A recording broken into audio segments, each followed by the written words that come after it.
মামুন আজকে জেল থেকে বের হওয়ার পর দুধ দিয়ে গোসল করে পাক মুক্ত হয়েছে। এখন আমি তার ইন্টারভিউ নিয়েছিলাম একটু আগে, সে বলেছে যে এই ধরনের ভুল কাজ আর কখনো করবো না। তো সেই বিষয়ে আপনি কি বলবেন? আমি আপনার ইন্টারভিউটা তো দেখিনি, ওটা দেখলে হয়তো বলতে পারতাম। বাট আমি যেটা দেখেছি যে ওর আম্মু ওকে দুধ সোনার উপর পানি দিয়ে গোসল করিয়ে দিয়েছেন, এটা তো খুবই ইমোশনাল একটা ব্যাপার। আর আমার কাছে খুব ভালো লেগেছে ব্যাপারটা।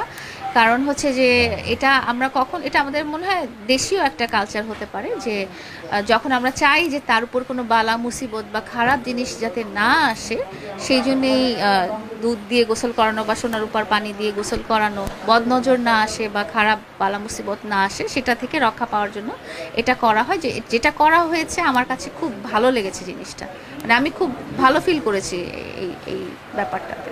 আমরা যখন দেখছি যে তার অ্যাডভোকেটের সাথে মামুনের একাধিক টিকটক বা তার সাথে একটা বন্ধুত্বপূর্ণ সম্পর্ক, এই জিনিসগুলা, তাহলে কি তৃতীয় ব্যক্তি সেই অ্যাডভোকেট লিজা? আপনি কি লিজার দিকে কোনো আঙ্গুল তুলছেন? আমি কোনো আঙ্গুলই তুলছি না, কারণ উনি ভবিষ্যতে তুলবেন কি? আমি যেটা বলছি যে উনি একজন আইনজীবী, সেই হিসেবে আমার সম্পূর্ণ সম্মান। এবং মামুনের যেহেতু একটা আস্থাভাজন ব্যক্তি উনি, আমার মানে সমস্ত হ্যাঁ, আমার সাথেও ওনার কথা হয়েছে এবং আমার সাথেও উনি কিছু ভিডিও করেছিলেন, ওনার আইডিতেই আছে।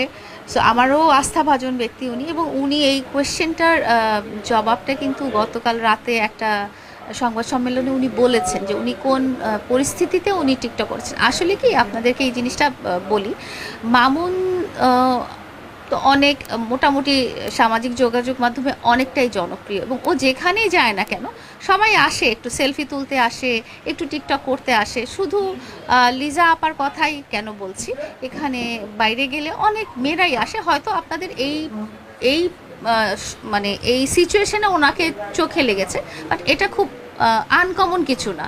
ও যখন বাইরে যায়, কোনো প্রোগ্রামে যায়, আমি পাশে থাকতেও ইভেন মেয়েরা এসে ওর সাথে টিকটক করে, বিকজ ওর টিকটকগুলো অনেক ভালো হয় বা পপুলার হয়। তো এটা আনকমন কিছু লিজাকে নিয়ে আপনার কোনো অভিযোগ নেই? না, না, অবশ্যই নেই। এখন মামুন বাইরে জি, তো পাখি, জি, জি। তো পাখির মতো দানা মেলতে মেলতে যেখানে উঠছে সেখানে উড়ে যাবে, যে গাছে বসতে চায় সেই গাছে বসবে, যেই গাছের ফল মধু খেতে চায় খাবে। সেক্ষেত্রে আবারও কোনো মামলা বা তাকে আবার তার বিরুদ্ধে আর কোনো অ্যাকশন আপনি যাবেন?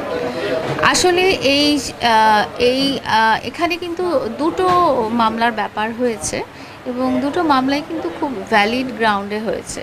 যেমন প্রথমটা ছিল যে আমাকে ফিজিক্যাল অ্যাসল্ট করার ব্যাপারটা, যেটাও কিন্তু আমি অনেক দিন পরে, অনেকবার অ্যাসল্টেড হওয়ার পরে করেছি। হ্যাঁ, মানে এমন না যে আমাকে প্রথম দিন মারলো, আমি প্রথম দিনই যে আমি একটা পুলিশ কেস করে দিয়ে আসলাম, সেটাও 3-4 বার ঘটনা হওয়ার পরে।